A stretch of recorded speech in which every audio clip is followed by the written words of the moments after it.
Assalamualaikum warahmatullahi wabarakatuh. Alhamdulillahirabbil alamin wa bihi nasta'inu ala umuri dunya waddin. Wassalatu wassalamu ala asrofil anbiya wal mursalin wa ala alihi wa sahbihi ajmain amma ba'du. Ya, langsung saja kami dari kelompok 10 metodologi penelitian keagamaan yang beranggotakan saya sendiri Cahya Satria. Yang kedua ada Fikri Afif Nur Ramadan, ada Elvis Natifatul Akfi dan Elda Pradana 3 yang akan mempresentasikan hasil diskusi dari kelompok kami. Ya, materi pertama dipersilakan. Baik, terima kasih kepada moderator yang telah memberikan waktunya untuk saya dapat menjelaskan bagian pada konsep postmodernisme. Postmodernisme ini lahir sebagai usaha untuk memahami kondisi dan fenomena sosial. Nah, istilah ini muncul untuk pertama kalinya itu pada sastra pada tahun 1939. Dalam konteks keagamaan, postmodernisme itu bertujuan agar paham keagamaan tidak jatuh pada tafsir totaliter dalam konteks keagamaan dan konteks sosial, ekonomi, budaya, dan politik. Pada awal kemunculannya, postmodernisme menandakan suatu diagnosa mengenai kultural sesudah ketinggian periode dari periode modern. Nah, kata postmodernisme ini disebutkan juga pada tahun 1947 dalam buku karya Rudolf Panwitz, yaitu Die Krisis der Europäischen Kultur, atau yang dalam bahasa Indonesia itu artinya krisis kebudayaan Eropa. Dalam karya ini apa saja yang dibahas? Nah, karya ini itu membahas mengenai manusia postmodern yang sehat, kuat, nasionalis, dan religius yang muncul dari nihilisme dan dekadensi nihilisme Eropa. Pembahasan sejarah istilah postmodern kemudian ini diperkuat oleh analisis dari para filsafat, sehingga diperoleh dua kesimpulan.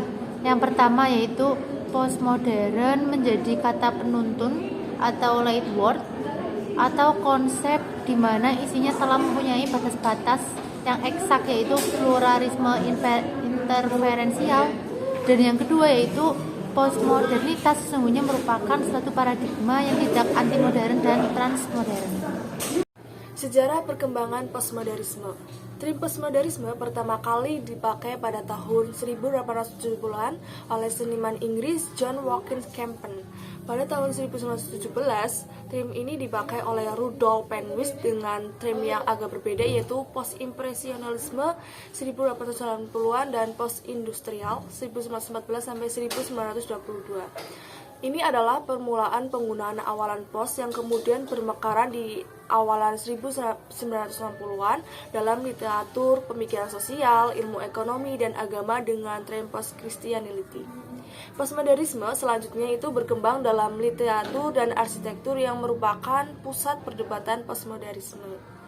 Selanjutnya itu ada pengertian postmodernisme. Menurut G.V. Lirte dalam bukunya La Condition Postmoderne tahun 1979 mengartikan postmodernisme secara sederhana sebagai incredulity towards metanarrative, yaitu ketidakpercayaan terhadap metanarasi. Nah, metanarasi yang dimaksud misalnya itu kebebasan, kemajuan, emansipasi kaum proletar, dan sebagainya. Sedangkan menurut Lirte, postmodernisme itu sepertinya adalah sebuah intensifikasi dinamisme upaya tak henti-hentinya untuk mencari kebaruan, eksperimentasi, dan revolusi kehidupan terus. Saya akan menyampaikan tentang tokoh intelektual Indonesia yang pemikirannya mengarah kepada postmodernisme, yaitu Nurcholish Madjid atau biasa disebut Cak Nur dan Abdurrahman Wahid Gus Dur. Ya, pemikiran postmodernisme Cak Nur yang paling terkenal dan mencengangkan adalah jargon Islam yes, partai Islam no, dan konsep sekularisme. Lebih jauh lagi, pemikiran beliau juga mengarah pada dunia politik yang menyatakan bahwa Indonesia sebagai negara demokratis, hal itu senada dengan Islam yang sesungguhnya juga terbuka. Oleh karena itu, menurut Cak Nur, Kita harus menampilkan nilai-nilai keislaman di era modern di samping sikap menerima akan budaya modern yang telah difilter sebelumnya. Sedangkan pemikiran yang dilontarkan oleh Gus Dur yaitu tentang sikap menjunjung tinggi HAM, bersikap non-sektarian, toleransi, dan melakukan updating aswaja.